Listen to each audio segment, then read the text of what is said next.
Donc on a été sur internet pour trouver les meilleurs clichés de Pinocchio, les meilleurs dessins, enfin ceux d'origine, pour pouvoir observer et bien avoir les détails pour reproduire le plus fidèlement possible l'œuvre de Disney. Donc avec ces bonnes images, on a pu observer les mouvements qu'il fait, l'allure qu'il se donne, tous les détails, les formes qu'il a, pour essayer de le reproduire le plus fidèlement possible. Donc voilà, on les a imprimées et elles étaient attachées sur le mur tout le long de la construction. Comme ça, je pouvais les consulter lorsque j'en avais besoin.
Donc nous sommes allés à Maastricht pour trouver les tissus. On a pu trouver tout ce qu'on voulait parce que là-bas on peut trouver de n'importe quoi.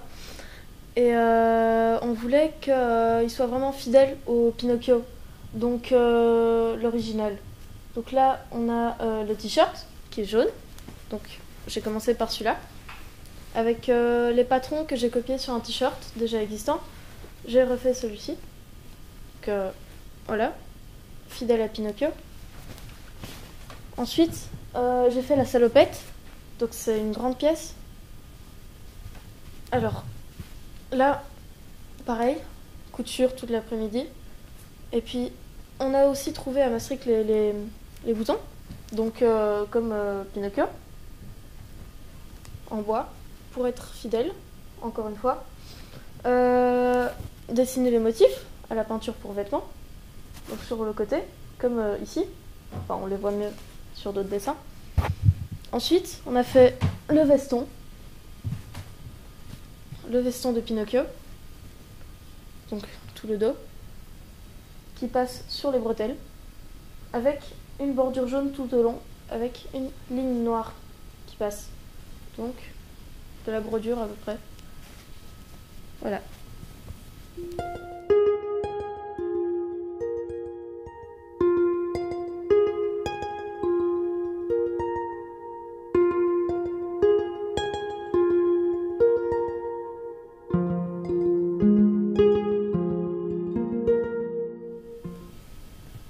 Donc les gants, on les a trouvés déjà tout faits parce que c'est une partie qui aurait pris trop de temps et qui est vachement compliquée. Et on a rajouté un un bras en tissu pour pas qu'on puisse voir le poignet et qu'il soit bien rentré à l'intérieur des membres en bois. Donc sur les deux. Les membres en bois qui sont, qui représentent tous les membres de Pinocchio, c'est tout simplement de la fibre de verre sur une structure en carton. Donc, comme ça, c'est bien solide. Chaque membre est en bois, en fibre de verre. Et donc il y a les 2 avant-bras, 2 bras, 2 cuisses et 2 mollets. Les mollets qui se mettent dans la salopette et les bras qui se mettent dans le t-shirt. Et les gants qui vont donc dans les bras pour ne rien voir.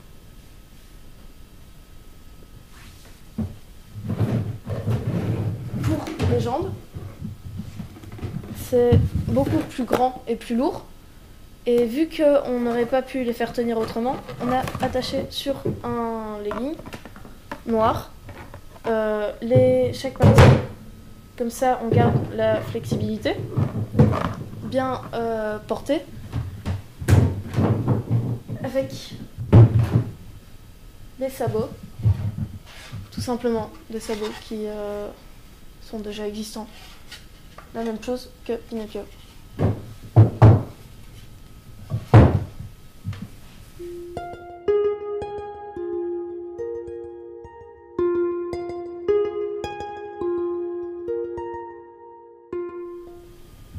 Donc pour le reste de la fabrication, donc les membres et la tête, par-dessus la structure que j'avais construite, on a mis donc de la résine et de la fibre de verre.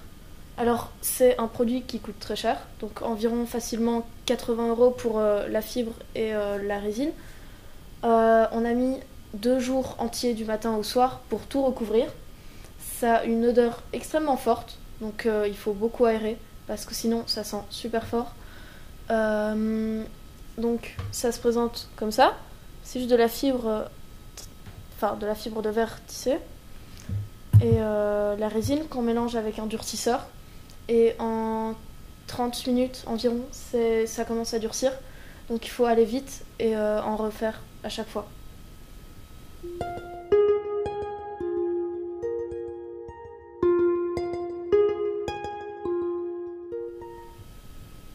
Donc pour les finitions et la couleur, on a employé de la peinture de qualité. Alors on a dû aller chercher beaucoup de couleurs, vu qu'il y a beaucoup de couleurs sur Pinocchio, des couleurs vives qui attirent l'œil. Après la fibre de verre, on a tout poncé, on a appliqué une couche de peinture primaire pour que ce soit plus solide et que les couleurs soient plus ressortent plus. Donc toutes ces couleurs-là. Passer 2 couches environ et après une couche de vernis pour que ce soit plus résistant et plus brillant.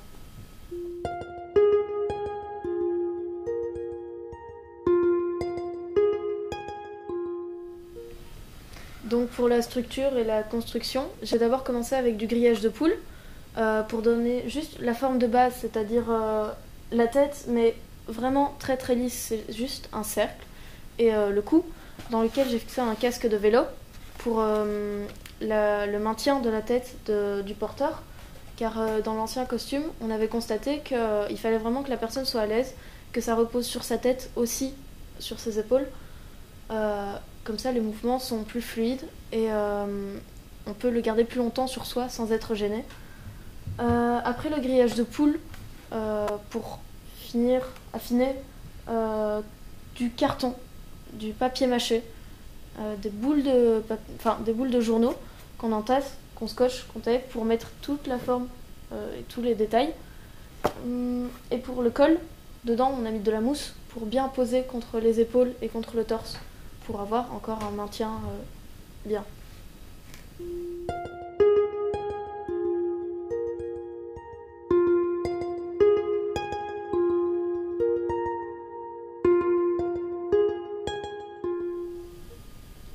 Donc pour la tête de Pinocchio, le visage qui devait avoir une expression, qui devait montrer son expression aux gens sur un costume, c'est difficile.